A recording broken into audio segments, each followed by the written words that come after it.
Según los políticos, la población mundial puede dividirse de la siguiente manera. El 90% son borregos analfabetos que solo ven fútbol y son incapaces de desarrollar espíritu crítico. Un 9% son personas con educación y cultura, realizan profesiones útiles, están preocupados por el medio ambiente pero tienen bajos salarios y no tienen poder ni influencia. Un 1% restante se queda con todas las riquezas, destruyen los recursos naturales y explotan al 99%.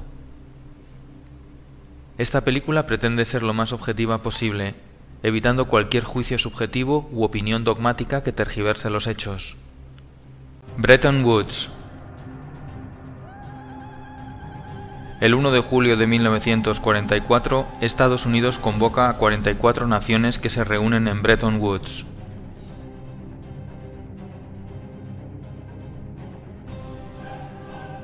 Se piensa que para llegar a la paz y a la prosperidad hay que implantar una política librecambista. En Bretton Woods se crean dos organismos clave en la economía actual: el Banco Mundial y el Fondo Monetario Internacional.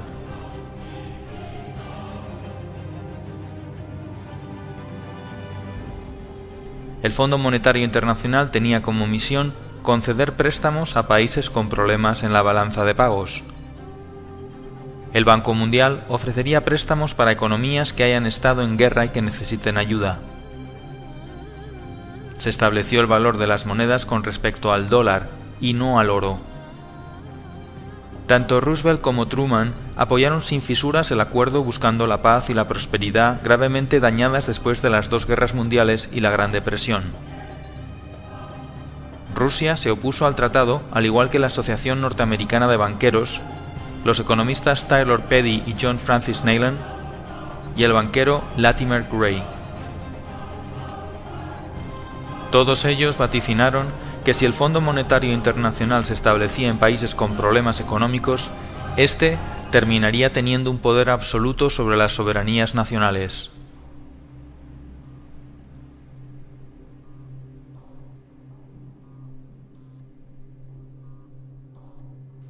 Entonces, surge una pregunta: ¿qué es el dinero?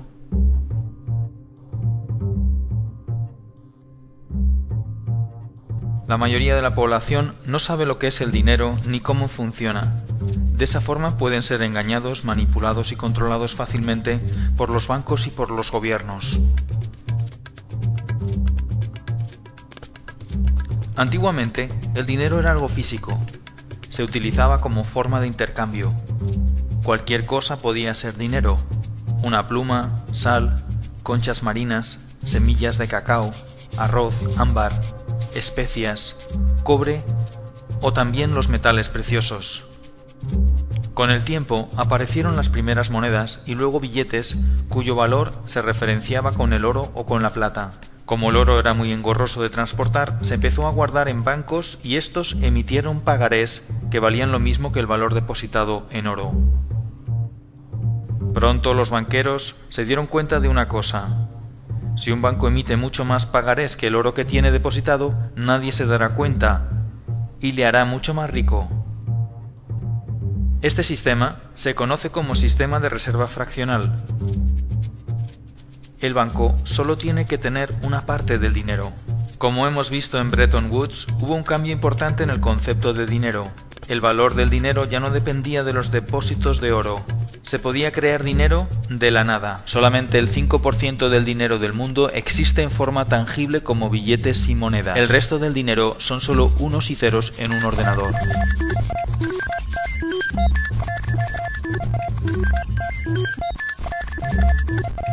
La actual política monetaria se basa en el sistema de reserva fraccionaria.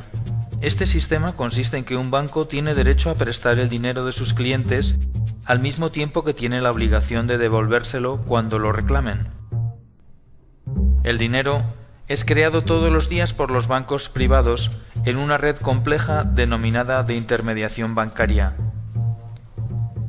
Cada vez que alguien pide un préstamo, el banco emite un pagaré que de la nada se convierte en dinero.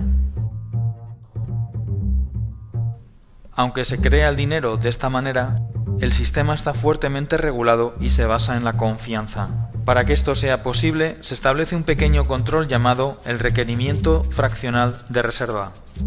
El requerimiento fraccional de reserva es el límite que impone un gobierno para la creación de dinero mediante el coeficiente de caja. El coeficiente de caja indica el porcentaje de dinero que un banco debe mantener en reservas líquidas y se calcula mediante la siguiente fórmula. Según el reglamento 1745/2003 del Banco Central Europeo, el coeficiente de caja está en un 2%. Sin embargo, según el artículo 4, los depósitos a plazo a más de 2 años se les aplica un coeficiente de un 0%. Esto quiere decir que se puede crear dinero de la nada ilimitadamente sin generar depósitos de reserva. El único límite en el mercado interbancario será el definido por el efecto multiplicador del dinero, pero en la práctica no hay límite.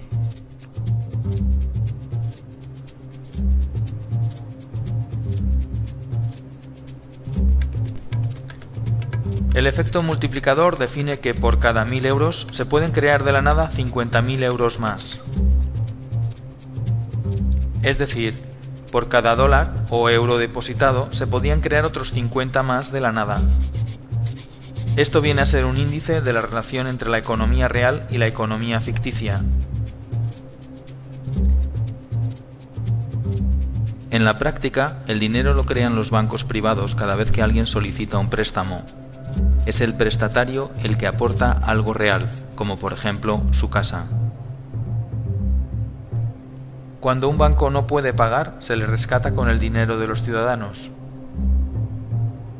Cuando un ciudadano no puede pagar, se le echa a la calle con un desahucio legal y el banco se queda con la casa. Cuando los bancos no tienen dinero porque han agotado al límite su efecto multiplicador o bien porque su nivel de impago es muy superior, acuden a financiarse al Banco Central Europeo. El Banco Central Europeo es quien realmente hace la verdadera magia. Puede crear dinero de la nada y ponerlo a muy bajo interés y dárselo a los bancos. Ese dinero luego lo utilizan los bancos para especular, comprar bonos que el propio Estado tiene que devolver con mayor interés y prestarlo a intereses mucho mayores del 1%, generándoles unas plusvalías inmediatas por no hacer nada. De esta forma surge una pregunta ineludible. Si el dinero se crea de la nada solo en base a la deuda, ¿por qué los gobiernos no crean dinero y lo prestan directamente a las pymes y a las familias y así activar la economía? Sin embargo, estas operaciones solo benefician a los bancos y no a los ciudadanos. Surge así una nueva pregunta: ¿por qué los políticos permiten que esto suceda?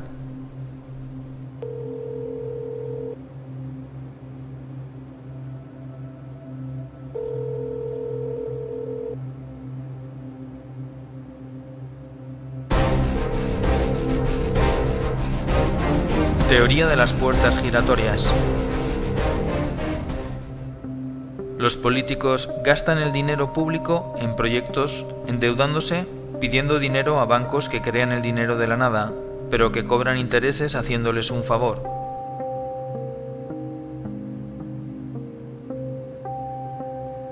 Este dinero generado de los impuestos de los ciudadanos y aumentado por nuevos préstamos va a parar a empresas amigas que diseñan presupuestos sobrevalorados mediante ingeniería financiera de forma legal. Una obra que cuesta 120 millones ahora cuesta 160 millones por arte de magia. Los proyectos suelen ser obras públicas de gran calado y se vende la idea de que este tipo de proyectos mejoran la economía del país y son buenos para la gente. Cuando esta operación se hace bien no pasa nada, pero cuando se hace mal se descubren tramas de corrupción y pueden ser juzgados por la ley. Para que el sistema funcione y queden impunes, hay que manipular las leyes o bien comprar también a los jueces. Una vez que el político se queda con la diferencia, el dinero se guarda en paraísos fiscales lejos de cualquier control.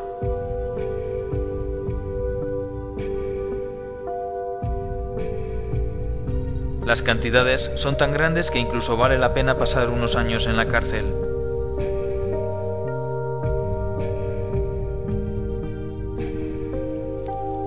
Para devolver el favor que los bancos hacen a los políticos, estos legislan haciendo que la banca siempre gane y organizando más tarde sustanciosos rescates con el beneplácito de las instituciones internacionales que están metidas en el ajo.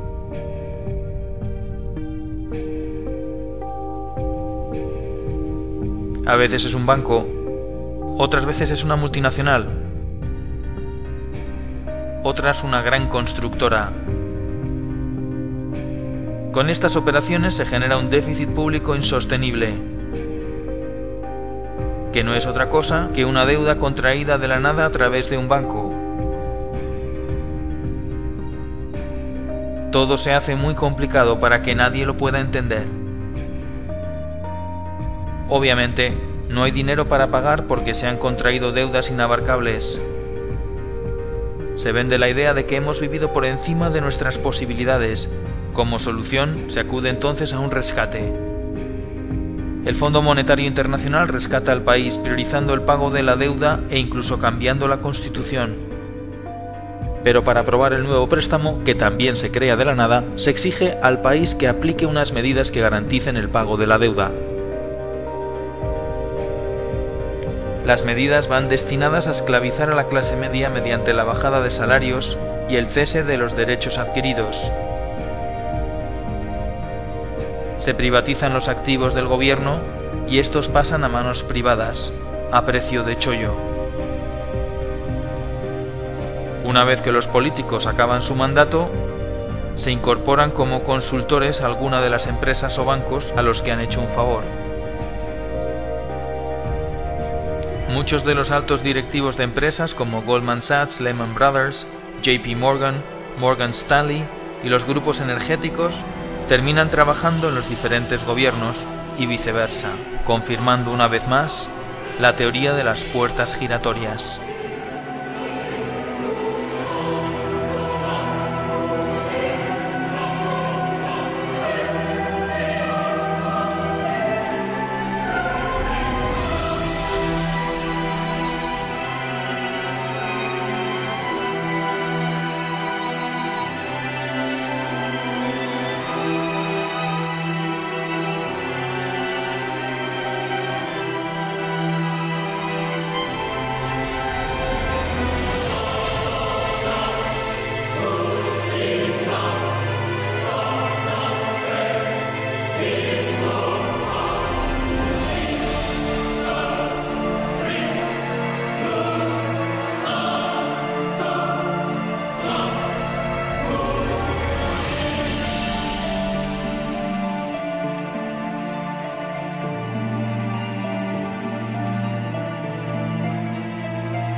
Da igual que sean de un signo o de otro, de derechas o de izquierdas, demócratas o republicanos, progresistas o conservadores.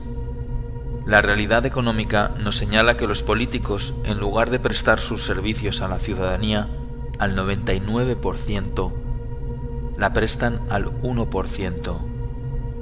No es malo que la empresa privada y lo público estén conectados, pero es malo que los políticos trabajen solo para ese 1% y engañen al 99%, mientras ese 1% abarca la mayor y más contundente fortuna jamás amasada en la historia de la humanidad y la deposita, tarde o temprano, en los paraísos fiscales.